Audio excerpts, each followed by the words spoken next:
si... Voyons voir si on peut faire une vidéo, si tu peux m'aider. On peut déjà faire ça. Donc voilà.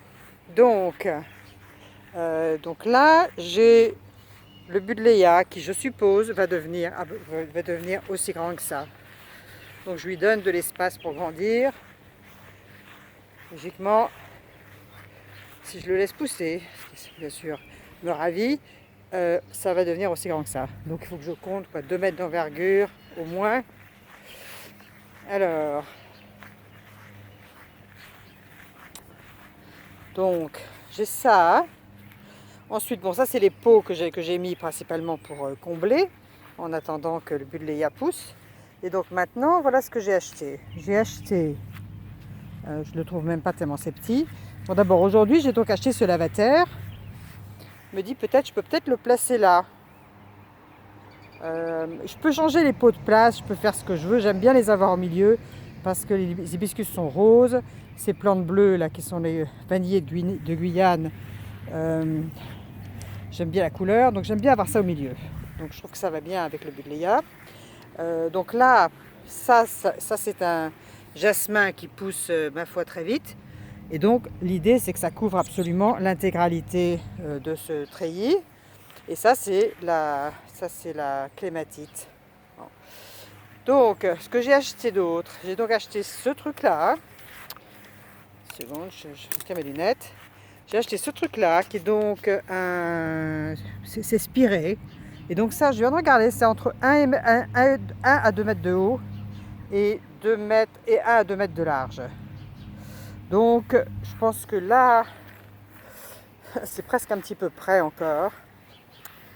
Et ça c'est beaucoup plus grand, c'est donc ce qui s'appelle un Pieris, je sais pas quoi, Japonica Pieris, qui fait donc des feuilles deviennent rouges et ensuite il y a des fleurs blanches qui sortent en cascade. Et ça c'est beaucoup plus grand, ça fait 2 à 3 mètres de hauteur sur 1,50 m. Bon. Donc mon idée c'est de les mettre là, de toute façon je ne veux pas toucher au machin là-bas. D'ailleurs voilà, tiens, petit aperçu de mes petites fleurettes plantées. Je vais racheter il faut que je rachète du mulch parce que voilà, oups, voilà mes petites les pervenches, voilà, les oreilles d'éléphant, les pousses, et puis ça c'est devenu assez joli aussi, tous les pots les uns à côté des autres.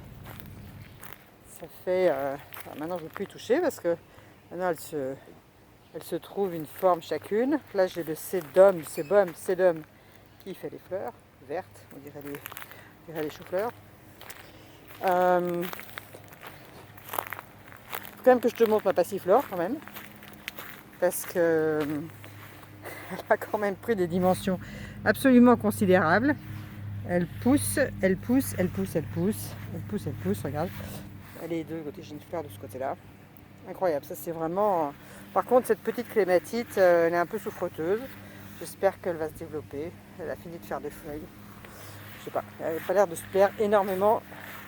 Je sais pas ce que je vais faire. Bon, enfin bref, donc voilà, l'idée, ça reste plat, malgré l'idée de Sébastien qui voulait que je mette de la verdure ici. Moi j'aime que ce soit plat en fait. Donc je vais laisser ça plat. Ce petit massif, il va rester petit comme ça. Et donc ici, évidemment, je trouve que ce serait bien d'avoir justement, comme tu le disais, de la hauteur, du volume. Alors, comment faire? Comment disposer?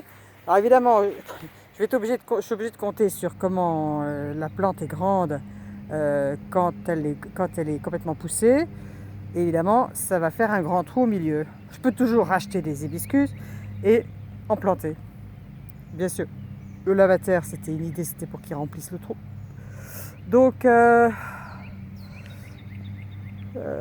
crois qu'il faut que je mette plus près le spiré comme ça. Je pense que la position est correcte, mais celui-ci étant tellement plus grand, je crois que je suis obligée de l'écarter pour lui laisser. Tu vois, regarde, là, en ce moment, il y a déjà il commence à devenir, les feuilles commencent à devenir rouges. C'est le début de sa floraison, je pense. Donc, ce serait joli venant du de l'autre côté. De ce côté-là, le buddleia sera plus grand que le spiré, que le petit arbuste qui est là. Et le lavater, il risque d'être un peu perdu. Oh, je ne sais pas quoi faire. Je ne sais pas quoi faire. Voilà. Bon, ben, je sais pas quoi faire. Voilà. Donc, écoute, je t'envoie ça et puis tu vas me dire si tu as une idée ou pas. Pas facile.